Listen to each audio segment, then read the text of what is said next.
I have to say this with all the respect and all the reverence and all the love and compassion that I have in my heart. My heart bleeds for every victim, every loved one, every family member that has been lost to an extreme act of violence that ended up here.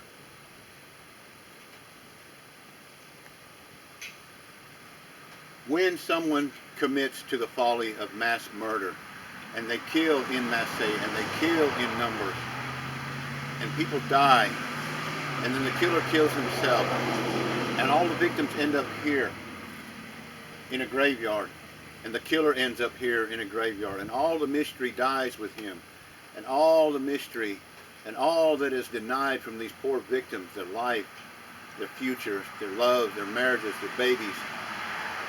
It breaks my heart. It still breaks my heart when I think about Klebold and Harris and Columbine and how they just did what they did without so much a forethought as to any repercussion, as to how they would.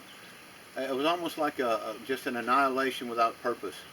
And it was so blatant and so disregard for moral fiber and moral concept that they were able to just do it and not even blink their eyes. That in their dying breaths, their concern was, do I shoot on 1, 2, 3 shoot or 1, 2 shoot? That's brutality in its hardest core. I came here and I use this as a backdrop with all the reverence that I can, so that we understand that this thing is solvable. It's not going to be solved with the way that we're trying to solve it. Since Columbine, some 20-something years, we have still not been able to come up with enough intelligence, connect enough dots to stop the next killer from showing up on scene.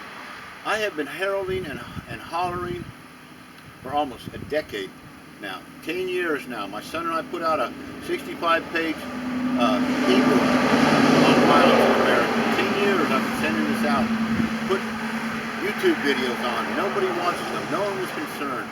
And I'm taking literally my life in my hands now by coming out and trying to produce videos so that people will have an understanding about crowd killers, people that kill in masses, people that kill are after the numbers. We don't have a full understanding. Our experts that we have now are not getting the job done.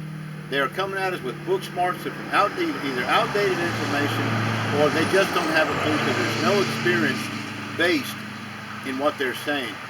Shooter comes on scene,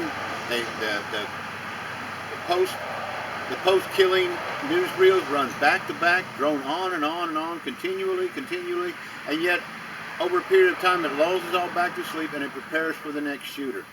The shooters are here. The killers are here. These that are about to really show up and really be brutal in their killing sprees, they're already here. They're not coming. They're here already. Right now, today is July 12, 2018. Right now as I speak, they're amassing in their basements, in their lairs. They're beginning to amass for the next killing, getting the ammunition, getting the body armor, putting together a plan, formatting and fine-tuning and honing the predatory skills. And the tragedy of it is that none of these boys are killers until they kill. None of them are murderers until they murder.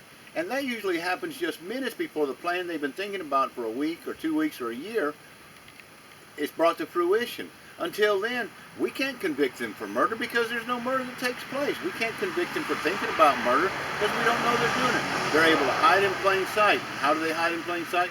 By portraying a lifestyle of normalcy. They just act normal.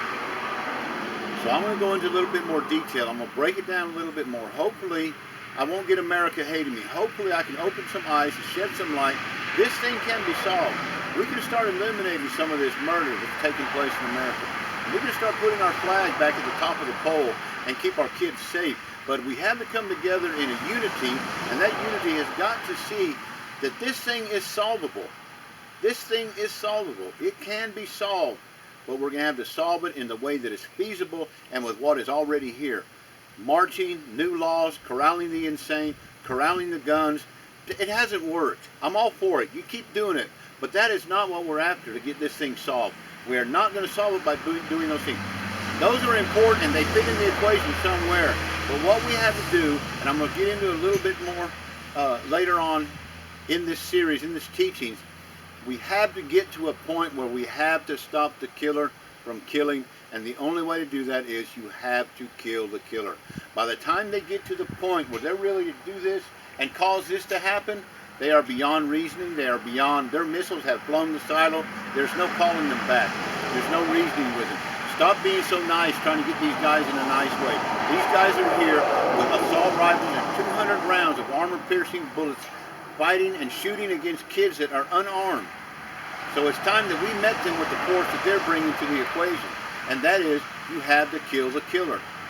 That's enough for now. We're going to go ahead and pick this up, and I'm going to take you into a classroom setting, and I'm going to break it down, and hopefully I can open a little bit of understanding as to why these kids, why these men do this, or even have so desire to do this. Hopefully shed a little light on everything.